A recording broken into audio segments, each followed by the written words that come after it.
Other people opened mystery boxes, music for surprises, but I opened them just to survive. I pulled out several useless videotapes, a divorce agreement, a volleyball, a pair of women's music ice skates, and a leopard print dress. The wing-marked package was the only one left sealed. At first glance, nothing here had a clear use, but again and again, they gave me hope to stay alive. The skate blades worked like knives, slicing cloth and splitting coconuts. The laces could hold cuts closed. The empty boxes lay flat as a rough bed on the sand.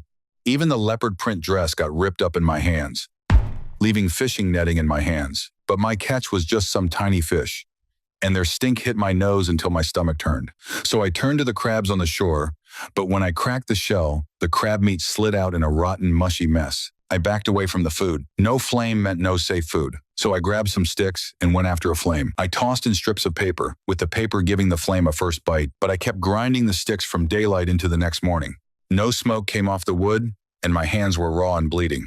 I was still left with no fire. By then, island life had worn me down. I had to keep eating coconuts. But as I shaved the coconut with a rock, I tried a new way to start a fire. I grabbed some dry sticks. I drove the sticks hard through the cuts in the log, hoping the grass would catch fire. By then, barely any wood held the trunk together. Not a single flame showed up. Out of nowhere, the branch split apart and sliced into my hand. I lost all control. I lashed out, booting and breaking anything near me. I snatched up the volleyball, and I hurled it with all my strength. But I kept yelling. I heard no voice back, just waves. I just washed out the cut. I tied up my hand fast. Then I forced myself to find another lifeline. Just then, my eyes landed on the volleyball. The red print from my hand on the ball formed a face. So, I wiped sweat from my face and marked a pair of eyes and a mouth on the ball, and I gave the ball a friend's name. I finally had someone beside me. I left my companion right next to me, pushing myself to keep going. Now I had my companion, I pushed myself to keep going. I worked the sticks against each other again. At last, a small spark caught. But a moment later, the tiny glow went dark again.